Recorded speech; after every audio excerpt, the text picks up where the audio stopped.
Bonjour et bienvenue sur CAD 3D Printing. Aujourd'hui, on continue la modélisation du mécanisme pantographe à ciseaux. Dans cette vidéo, on va modéliser la pièce 18 appelée arbre pantographe. Donc, un petit rappel, si tu veux suivre la modélisation avec les mêmes plans 2D que moi, tu cliques sur le lien en description ou sur le premier lien en commentaire pour pouvoir les télécharger. Alors, c'est parti. Donc, on va commencer par créer une nouvelle pièce. Donc ici, si on observe le plan de l'arbre pantographe, on voit qu'elle est également constituée de deux corps comme la pièce 17, à savoir la bague et l'arbre principal. Et comme je l'ai dit, l'intérêt ici est de réduire le nombre de pièces dans l'assemblage.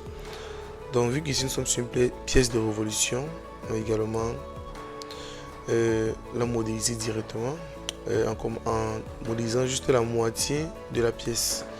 Donc là, je crée une nouvelle esquisse sur le plan de face. Voilà. Et là, je vais commencer par modéliser le contour de mon arbre. Donc ici, je vais modéliser le contour de l'arbre. Je me mets sur le, on est déjà sur le plan de face et je prends dans l'outil ligne.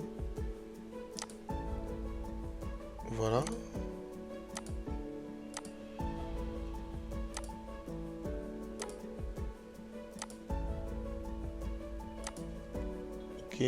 Dès que c'est fait, je dois contraindre le point milieu de cette droite avec l'origine comme étant coïncident. Voilà, ça permet de faire une première, ça permet de contraindre d'abord le mécanisme, d'ajouter les premières contraintes.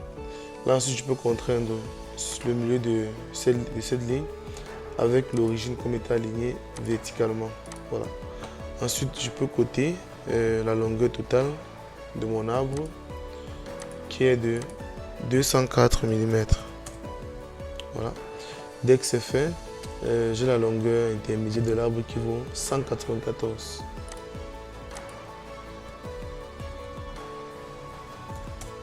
Ok. Donc dès qu'on l'a fait, il faut également tracer l'axe de révolution. Donc je prends la ligne de construction et là je fais l'axe de révolution. Ensuite, je vais maintenant coter les différents diamètres de l'arbre. Donc là, on a de ce côté, entre cette ligne et l'arbre, 8,8 mm. Voilà, entre cette ligne et l'axe en diamètre. Vous voyez, quand je suis de ce côté, là je cote la hauteur. Là de ce côté, je cote le diamètre. Et là, il vaut 11 mm. Ok, donc dès que c'est fait, on voit que ce côté n'a pas suivi, donc il faut contraindre cette ligne avec celle-ci comme étant égale. Dès que c'est fait, on voit que le dessin est totalement contraint. Donc ensuite, ce qu'on peut maintenant faire, c'est modéliser l'autre moitié. On peut maintenant modéliser la bague. Donc pour la bague, je prends un rectangle, je fais ça. Ensuite, je dois également contraindre le milieu de cette ligne, aligné verticalement avec l'origine. Voilà. Dès que c'est fait, là je peux coter le jeu entre la bague et l'arbre qui est de 0,4 mm. Donc, le jeu, il vaut 0,4 mm. Dès que c'est fait, en termes de longueur, la bague a une longueur de 140 mm. Et en termes de diamètre, on est sur 21,80 mm. Donc là, avec lui, j'ai 21,80. Voilà. Dès que c'est fait, je peux maintenant faire la révolution de ma pièce. Donc je quitte l'esquisse. Fonction, bossage, base, révolution. Voilà. Les deux entités sont, les deux esquisses sont donc sélectionnées. Donc je valide directement. Je suis ici. Dès que c'est fait, ce que j'ai à faire maintenant, c'est ajouter ce détail. Donc, je peux dire la petite calque qui est là devant, le petit doigt. Donc pour l'ajouter, je me mets sur le plan de droite. Je crée une nouvelle esquisse. Voilà.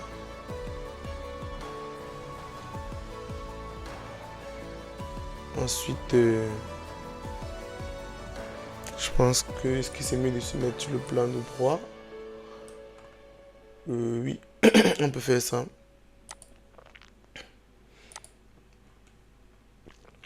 Et donc depuis là, je prends l'outil ligne. Je modélise ça. Le petit doigt. Là. Là. Et là. Ok. Dès que c'est fait là en haut, j'ai un cercle. Je peux également ajuster. Ok. Donc quand c'est fait, là je peux coter maintenant. En termes de hauteur, d'ici à là on a 34,9. Donc pour coter ça, je maintiens la touche Shift. Je sélectionne l'arc de cercle. Et là. Et là, je peux donc coter la hauteur qui est de 34,09. Voilà. Et ici, avant de continuer, on doit aligner ce point, l'origine, et ce point de manière horizontale. Voilà. Et à ce niveau, ce point et l'origine doivent être alignés horizontalement. Voilà. Voilà, c'est mieux là. C'est beaucoup mieux là. Donc maintenant à ce niveau là, je dois coter la hauteur qui vaut 25,66. Donc si je prends ça, je maintiens la touche Shift, je sélectionne l'arc de cercle. Et ce point, j'ai 25,66. Donc à la place, j'aurais pu également coter directement le rayon de l'arbre. Donc si je supprime par exemple ça et que je cote plutôt ça, 2 mm, on est plus précis là. Donc dès que ça est fait, je sélectionne le contour extérieur de la bague et je convertis en entité.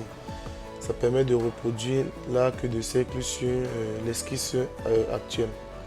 Là maintenant je clique sur ajuster et je coupe l'arc inutile. Je valide. Dès que c'est fait, je peux quitter l'esquisse. Voilà.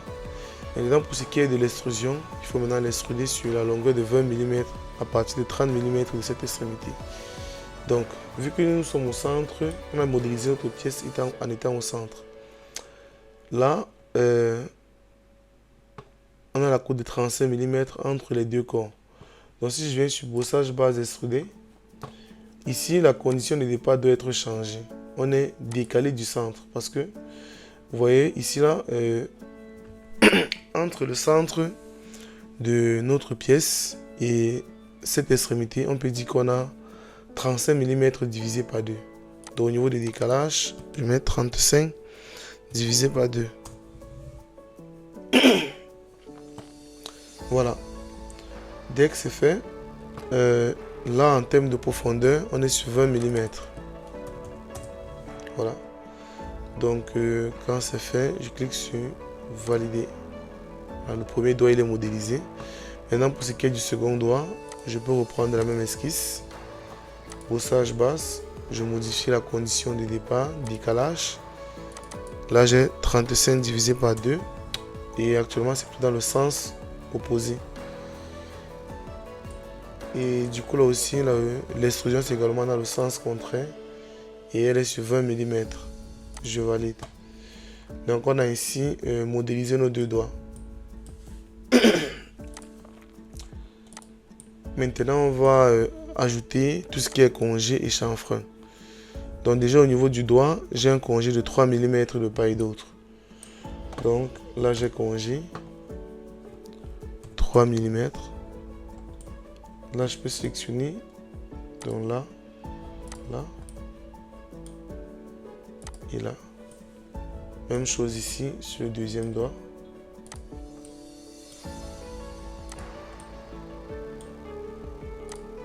Voilà. Dès que c'est fait, je valide. Après les congés, nous avons maintenant les chanfreins. Et les chanfreins, ils valent 0,5 mm. Donc là, chanfrein 0,5. Donc je sélectionne juste les différents arrêts.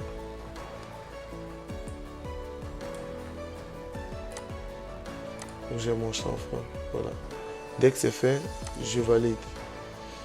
Donc voilà pour cette pièce. Je peux appliquer la couleur. Et sur cette couleur, je valide. Donc si cette vidéo t'a plu, n'hésite pas à t'abonner et à activer la cloche de notification pour ne rien manquer des prochains mécanismes.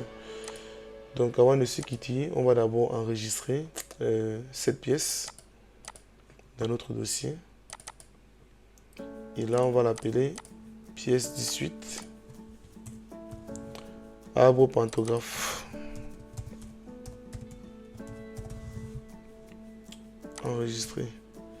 Donc on se retrouve très bientôt pour modéliser la pièce 2. On reste connecté et à la prochaine vidéo.